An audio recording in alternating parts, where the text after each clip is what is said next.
great music, powerful message, the great I am. In the last few years, I've had the opportunity to do some teaching for TCM, and last year, I had the privilege of going to Russia. Now, usually when I do this, I travel alone, and I got to tell you that when I travel to a place where I've never been, where I don't know the culture, where I don't understand the language, I'm just frankly a bit intimidated by that. And this last trip last year was certainly no exception to that. You got to understand that for the first 2/3 of my life, the Soviet Union was the opposite of everything that the United States stood for. As a kid growing up in southern Indiana, I fully expected the Russians to attack at any time. As a matter of fact, when we had neighbors that were building a house right next to ours, they were building a bomb shelter in their basement. A bomb shelter. How cool was that? When they moved in, I made sure their son became my best friend because we didn't have a bomb shelter. All those thoughts are going through my mind as we land in Moscow. I get off, walk down the ramp, I'm clutching my passport, just scared. Get my luggage, make it through customs, find the person that is supposed to be my contact, and we head to the parking lot of the airport. Now, I'm not paying much attention, so when we get to his car, I see that it is a right-hand drive Honda.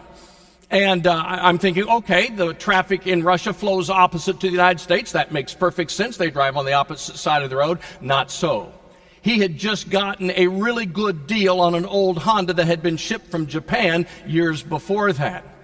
Now, unlike here in the States, when we have clearly marked exit lanes that you're supposed to stay in to get out, it is just one mad, chaotic rush to get to the exit like cattle being prodded to the chute.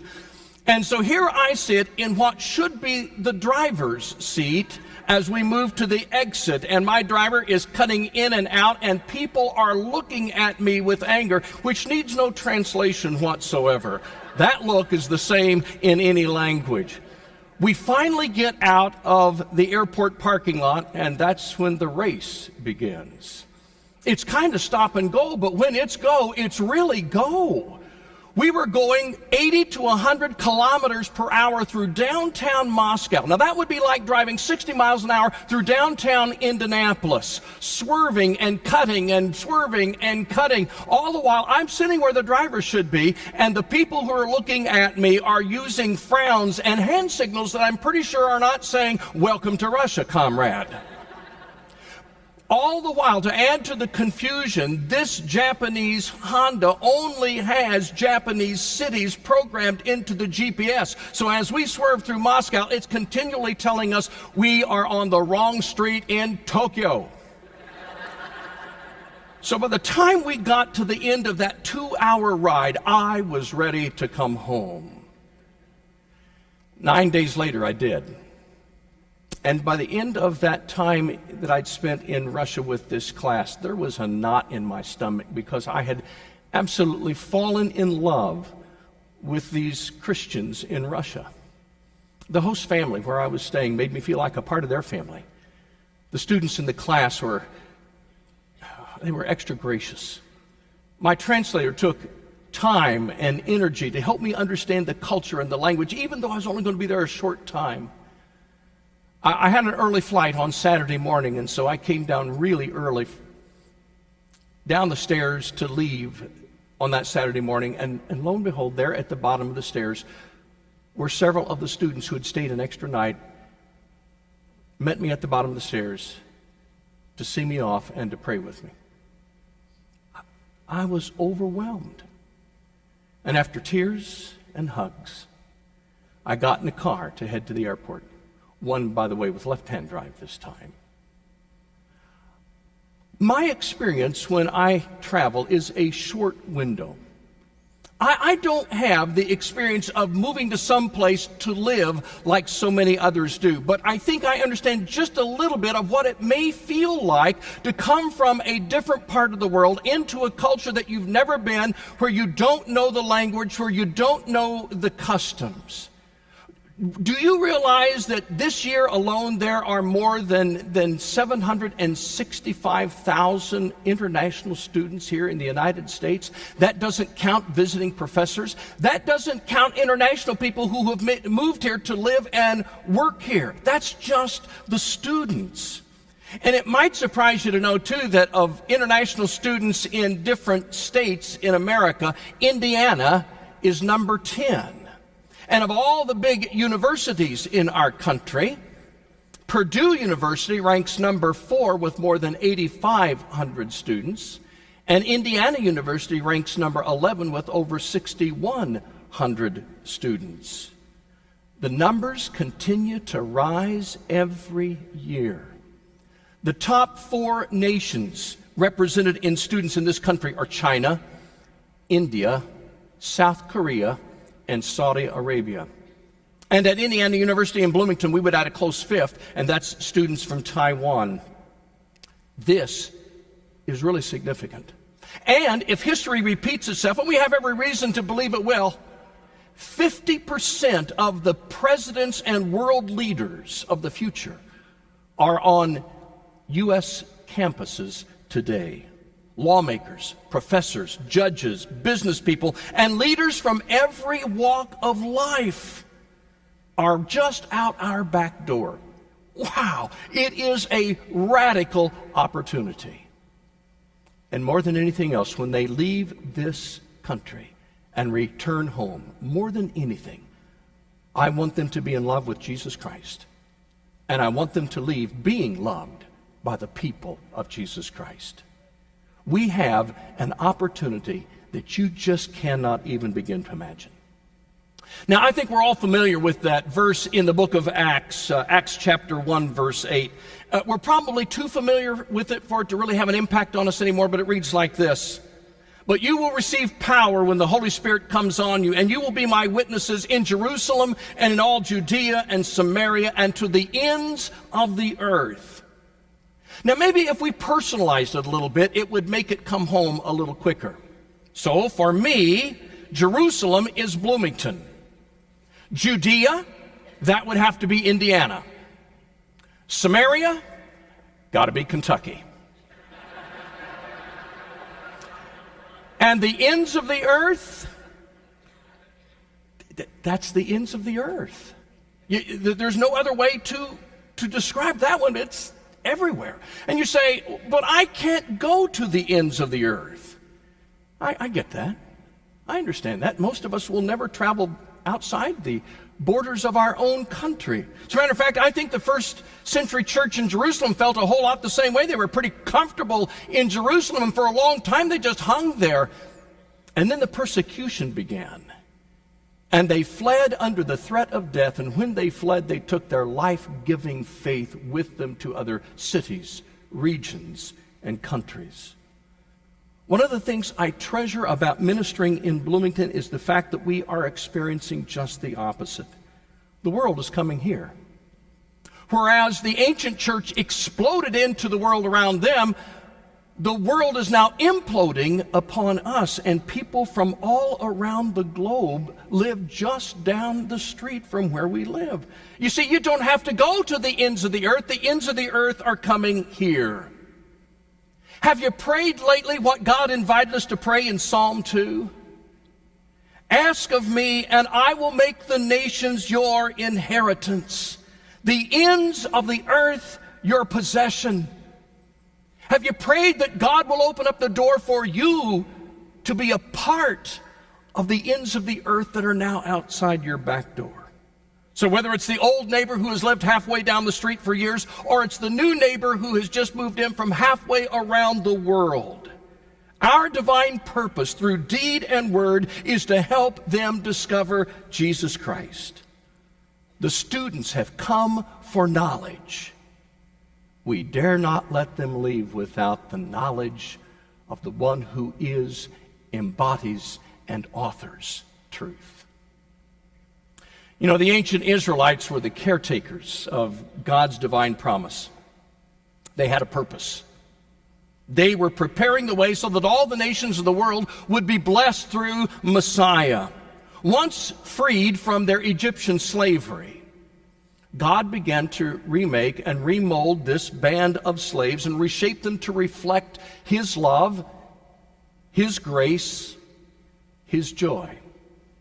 And in the book of Leviticus, a book, by the way, that we oftentimes overlook because of its regulations, comes this powerful verse. Leviticus chapter 19, beginning in verse 33. When an alien, or if you want to just read the word foreigner, when an alien lives with you in your land, do not mistreat him. The alien living with you must be treated as one of your native born. Love him as yourself, for you were aliens in Egypt. I am the Lord your God. In the midst of the law comes this beautiful and powerful expression of grace. God reminds the Hebrew people that they had one time been foreigners in another place, and it was not a nice experience. It was a brutal experience. But God says, you are to be different. I want you to live differently. I want you to break the pattern of the past. I want you to act and think like I do. I want you to express the love of heaven when it makes no earthly sense. It's a great passage to put into practice if you have someone from the ends of the earth living just close by. So you say, well, how do I put these concepts into practice? Well, can I just suggest a few thoughts for you this morning on starting to rethink about international ministry in our midst? Here's the first one. Seize the moment. Don't put this off now. Just seize the moment. Start now. Make a difference for the future beginning today.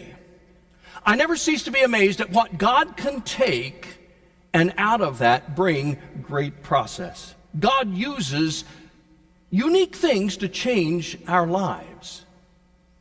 On July 4th, 1999, Benjamin Smith, a white supremacist, began a killing spree through the states of Illinois and Indiana. Besides wounding several people, he killed Ricky Birdsong, who was former basketball coach at Northwestern University in Illinois, and then on the 4th of July, he came through Bloomington, Indiana. When the shots were fired, folks thought it was just firecrackers going off because, after all, it was Independence Day.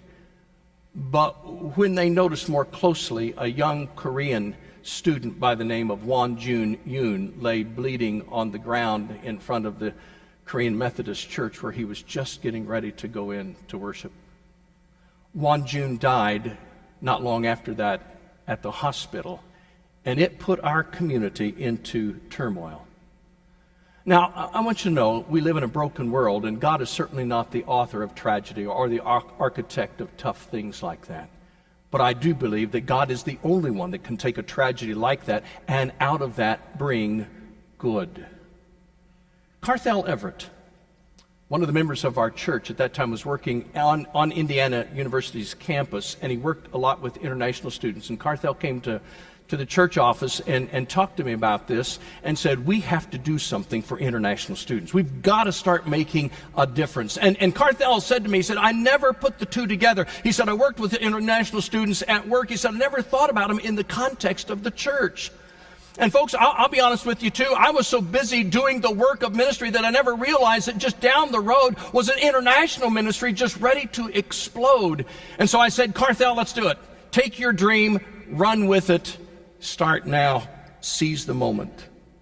One of the first international families that started coming to Sherwood Oaks as a result of Carthel's reaching out to them was a man by the name of ICOM and his wife Yoon, and their last name was Lee. Now, ICOM and Yoon had come from a church background, but they'd never been associated with or had never been familiar with our fellowship of churches. And so when ICOM finished his doctorate at Indiana University, he got a job teaching at that time at Kentucky Christian College, all because Carthel Everett says we got to do something to help international students. Today, our congregation is blessed and graced with the presence of students from all around the world. There are others who are working in this ministry, Elin and Ronnie Rajamani, who are from Singapore, are in our community. They work with the International Friendship Ministry. Elin's one of our deacons at the church, and he is doing all kinds of things with international students. Rhonda Rod also serves with IFM. She drives a van on Sunday morning for our international students, helping out with our International Coffee Hour and all other kinds of programs through the week. And after 13 years from the very start, Carthel and Peggy Everett are still opening up their home to international students today. They have a Bible study every week with more than 20 Chinese and Taiwanese students. And today we have more than 150 to 200 international students that come and worship at Sherwood Oaks. Here's the thing. I don't know where our awareness would be today with regard to the need of internationals had Carthel not seized the moment that grew out of a tragedy. God can take anything and use it as an opportunity for his kingdom. So take a look around you. If you see someone in your neighborhood or town who doesn't look like you or talk like you, chances are they've come from another part of the world and are desperate for someone to reach out to them and befriend them. Seize the moment. Step out of your comfort zone and make that international guest in America your personal friend. It just may be your radical opportunity in the kingdom of God. Here's something else. When you're getting ready to do this, dream big. Seize the moment, but dream big. In the book of Numbers, we find Moses up to here with the complaints of the children of Israel. The latest that we see in this particular passage is that somebody from every family has come to his tent to complain that there's no meat. And so Moses takes his frustration to the Lord, and the Lord says, I'm going to give them meat for a month. And Moses basically says, seriously, Lord, for a month? I'm standing here among 600,000 men, not counting women and children, and you're going to feed these people meat for a month? There are not enough fish in the sea to accomplish this. And I love the Lord's response to Moses. In Numbers 11:23 it says, is the Lord's arm too short? You will now see whether or not what I say will come true for you. I think God was saying, Moses, when you've got a need, dream big. Jesus said it this way in Matthew 7. Ask, and it will be given. Seek, and you will find. Knock, and the door will be open to you. For everyone who asks receives, he who seeks finds, and to him who knocks, the door will be opened. A few years ago, somebody suggested we start giving away furniture to international students who came to Bloomington to study at IU. Now, I call that one of those gulp ideas. You hear the idea and you gulp. Give away furniture. Where are we going to get that much furniture? Who's going to want used furniture? All the questions that go through your mind. But it was a big dream. God blessed, and we started. At the 2007 furniture giveaway, I met a young lady, Alexandrina, and she was from Bulgaria. Talked to her for just a few moments, asked her some questions about her home and everything. She got some of the furniture that day. She started coming to church. She met one of the young men from our congregation. A few years later, they were married, and Alex has never missed working one of the international furniture drives ever since. This year, over 2,400 volunteer hours were invested by over 200 volunteers. We had 277 students from 35 different countries get free furniture, because you see, most of them come with a suitcase, and that's it. Each year it grows. Each year, people are introduced to Jesus Christ through a simple, used piece of furniture. When we were done with things at home, I used to look for the easiest and quickest way to get rid of them. Now I look at things and think, I'm not using this anymore, but is there a way it could be used to reach somebody else for Jesus Christ? Dream big. Ask, seek, knock. Is God's arm too short in your mind? Dream big. And then remember this, act small. Dream big, but act small. You don't start with the grandiose. It's the small acts of kindness that mean the most. It's not about the flashy program costing big bucks. It's the simple expressions of love that you do every day that point people to Jesus Christ. Fred Craddock wrote this. He said, usually giving our life to Christ isn't glorious. It's done in all those little acts of love, 25 cents at a time. It'd be easy to go out in a flash of glory. It's harder to live the Christian life little by little over the long haul. So do good, lend a hand, put your faith into practice little by little every day. Well, you say, I don't live in a university town.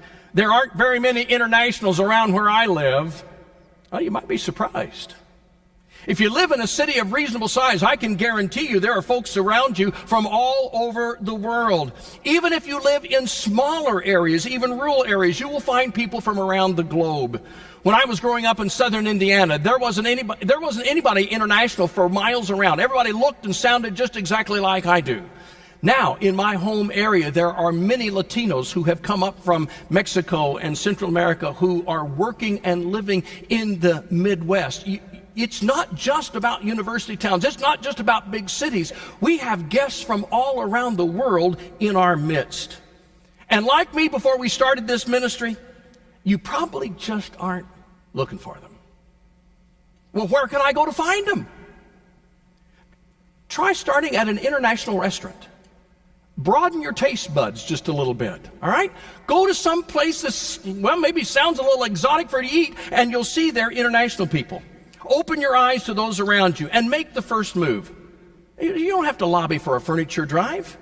Just try inviting someone to have a cup of coffee or tea at your favorite watering hole. Get to know them. Ask about their homeland. Ask about what they're studying or what they're doing. Ask about what their favorite thing is about living in the United States. Ask about their traditions. Ask about their holidays. Build a relationship. Some may not have transportation. You can help provide that. And depending upon how new they are to your hometown, they may need to know where there's a good place to shop, to find a good doctor, a good dentist. They may need to know what schools are good. They may even need to know where the post office is. You can help. Invite them into your home. Serve them an American meal. Do you know what the statistics tell us about Indiana University? 70% of the students who come there will never see inside an American home. Do you know what the number one goal of international people is, second to their academics?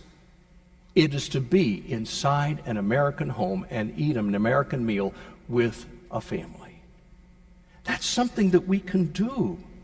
Have them join your family to celebrate a holiday. Become a conversation partner so somebody can help work on their English. Host a Bible study in your home for internationals. In other words, love your neighbor as yourself, and in so doing, they will begin to experience the love of God. As a church, you might just offer an English as a second language class, or have an international coffee hour on Sunday morning where they can be open to ask questions and to learn and grow about the faith. And can I say this too? If you have folks who are going to volunteer in that arena, make sure they get a little bit of training so that they don't say something offensive in the process of trying to host our guests. Have a Thanksgiving dinner for internationals. You know, that's our one truly American holiday. And you wouldn't believe how many internationals want to experience an American Thanksgiving. And so we've been doing an international Thanksgiving dinner on the Sunday night before Thanksgiving for the last several years. And the place is full. International students want to come and experience it. We even have one of our staff members that dresses up like the Pilgrim Governor, Governor Bradford, in all of his pilgrim attire. He gets more requests for pictures than Mickey Mouse at Disneyland. It's a way to open up the door and say, you're welcome here. And we want you to learn about us as we learn about you. Well, why should I take the time to do all this? Because you have absolutely no idea what kind of a return God can bring on your investment of kindness. Anthony, and I'm going to use their American chosen names because I can't pronounce their given names. Anthony came to IU as a Buddhist. He is now back in Taiwan as a university professor, a director of an art center, and most importantly, as a baptized follower of Jesus Christ. He leads worship in the church there, but he still considers Sherwood Oaks to be his church home. Hugo was raised a Taoist and then embraced Buddhism. And then when he came to the States, he was introduced in Bloomington to the gospel. And when he heard the gospel for the first time, this is what Hugo said: "I knew this is the truth I had been looking for." He met his wife through our international ministry, and he and his wife, who both got their PhDs at Indiana University, are now in Thailand teaching and leading the kingdom. You see, we just need to reach out and trust God to take our feeble efforts and make a global impact. See, all you have to do is just invest a little time and kindness, and God may use that to reach the ends of the earth. And you say, well, why should I even care? Well, let me see if I can explain it this way. I'm a grandfather now. And more than anything else, I want to make sure that the church is healthy and vibrant and relevant when my grandchildren grow up to be involved. Because you see, I cannot bear the thought of my grandchildren not being in heaven. Art Linkletter once said, "Our children are the living messages we shall send into a time we will never see." Would you allow me to amend that for a moment? Our international students are living messages that we send into a world we will never see. And I got to tell you this, I cannot bear the thought of our international guests not being in heaven as well. A couple of years ago, my wife Elsie and I went to Yellowstone on vacation, and we had a great time seeing the greatness of God's creation there. One afternoon, while strolling through the boardwalks between the steamy and bubbly places, we stumbled upon a crowd of people who were sitting on benches just staring at a hole in the ground, and we figured they were waiting for something to happen. So we asked a few questions, and they said, well, this is the Grand Geyser. It only goes off once every 8 hours or so. And these folks we didn't know for sure exactly how long they'd been waiting there. And we'd already seen Old Faithful. We didn't think anything could eclipse Old Faithful, and so it was a hot day. The sun was beating down, and we knew this was probably going to be a lot longer wait than what we wanted. And we thought, well, we've seen enough boiling steam. Let's just go on. And so we started to walk out, and there was an older lady who was dressed in hiking gear, who was a frequent visitor to Yellowstone, that was standing at the edge of the crowd. And as we started by her, she stopped us and she pointed at me and she said, "This is not to be missed." She said, "Miss whatever else you want here in Yellowstone, but don't miss this."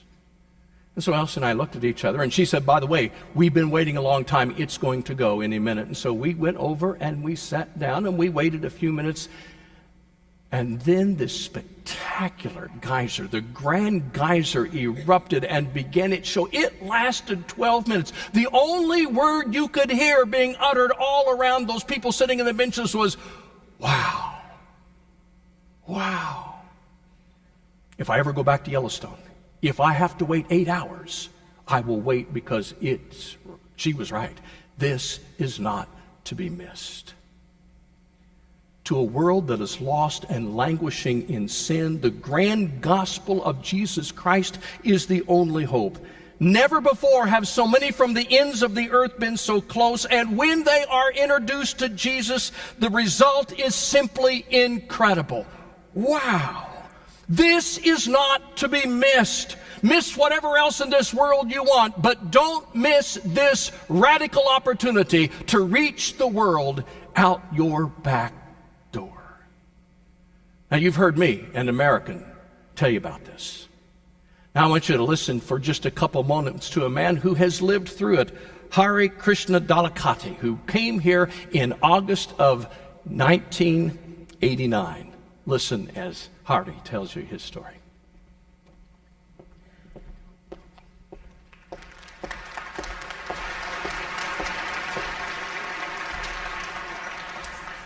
Well, I've been longing for this for the last several years. Who would listen and who would have a heart and who can communicate with this many people? Tom, thank you for speaking from your heart and reaching out these people that God has brought on our backyard. That made my day, and I thank you for that. Well, my name is Hari Dalakoti, and I'm from Denver, Colorado. I'm married with beautiful wife, Christy. I have 3 beautiful children, Angela, Andrew, and Alicia Dallakoti. I came this country in 1989 as a foreign student. I was born and raised in Hindu country, in a Hindu family. I didn't have very much to live when I was growing up. Certainly, I did not know the Christ when I was growing up. When I graduated from my high school, I went to 2 years college in Kathmandu, which is capital city of Nepal. That's where I found couple opportunity to go to underground church. That was all I knew about Christianity until I came to this country. When I started looking to come to this country, it took me 2 years to find out the colleges, go through the process, and finally I came to Texas to go to university in August of 1989. Without my prior knowledge, God brought me in Southern Baptist University, and I had no idea. As soon as I landed there, I became the most loneliest person in the world. I missed my family. I didn't know the language. I didn't know what to eat, and nobody knew me. And it was 100-degree temperature, and I missed my business. And I said, why I'm here? At the same time, I started thinking, I wanted to come here, study, and go back. Now, finally, I'm here. I still have hollow in my heart. And I started saying, what is missing in my life? Then during the meantime, one Sunday morning, one of the students in my residence hall invited me to go to church. Guess what? Without any doubt, I went. And I met one of this greatest couple in my life. They was in the mid-50s. Their name is Paul and Eva Dyke. They were a Sunday school teacher for international students.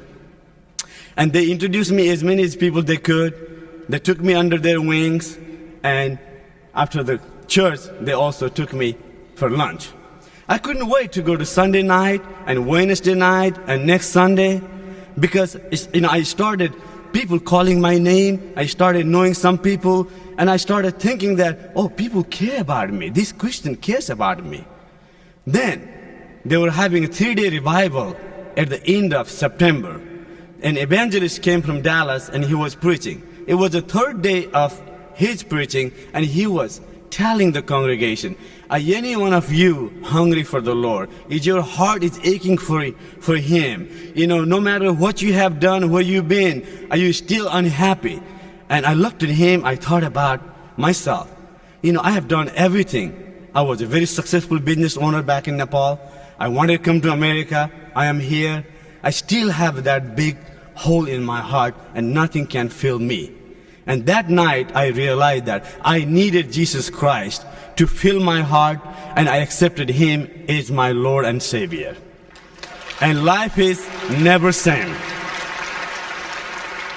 I share my short testimony, but what I really want to tell you today is this couple, Paul and Eva Dyke, who took me under their wings and introduced me and invest some time and maybe some resources to bring me to His kingdom. Had they not invested their time, I don't know where I would be. They didn't have to do it for me. I was lonely. They talked to me. I didn't know anybody. They introduced people. There are thousands of students come to this country every year. Like Tom mentioned, over 700. In some cases, maybe million. And they are right on your backyard. Most of the places you live, they have a small community college or big colleges. And they have more likely some sort of students. What I wanted to say is that, can you be Paul and Eva Dyke in somebody else's life? If they were not there, I wouldn't be talking to you and praising the Lord and where I've been. And I want to think about that. Could you spend some time when you're driving home this Sunday or Saturday or Monday or flying, you start praying about it. Say, God, do I have a heart for this international student? I know in my heart He will nudge you, say, yes, you have. And if that's the case, I want you to start thinking about contacting the colleges, international student office, or there's hundreds of campus ministries work together. Maybe contact them, see if you can be friended with 1 or 2 international students. If you don't have colleges or campuses in your hometown, maybe you think about your friends or family who have and started contacting them. Hey, I heard about this. Have you looked at that? Maybe you talk to them. If you don't have that, maybe start praying for international students and supporting those organizations who reach out for them prayerfully and financially. Yeah, task is monumental. They are different, like me. We all speak with accent, but I said, no, I don't speak with accent, you do. And it is, American society is more like convenient. You don't want to be inconvenient. Oh, they don't know the language, all my family members coming, I don't want to add another, plus mat on my table, they don't look same. But think about that. Jesus Christ died on you and my behalf. We certainly deserve His grace. If that's the case, we can give a little bit of love for these people who are longing. They are desperate. They are away from family and they are lonely. This is the prime time for you and me to befriend it and to reach them out and bring them to God's kingdom. My story is coming from Nepal to here is not a big story. But my story is how God orchestrated me to put this couple in my life. And I wanted you to think about that. Someday, these students will be talking about you just like I'm talking about Paul and Eva. We are kingdom builder. I run a very successful business in Denver. I make a good money and good living. But that has no meaning for me. It's compared to the eternity. What can I do every day when I get up and reach out these people for His kingdom?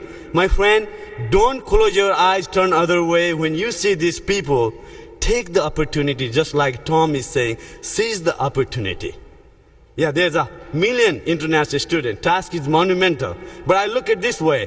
If United States government who runs the postal service, if they can reach every household in our nation 6 days a week with limited resources, you and me with so many resources and God on our side, we can certainly reach this 1 million students on our campuses and colleges. That's what I want to say. Because of one couple love and their grace and God's grace for me, I became from international student to colleges to international ambassador for Christ for this college and campuses to reach them out.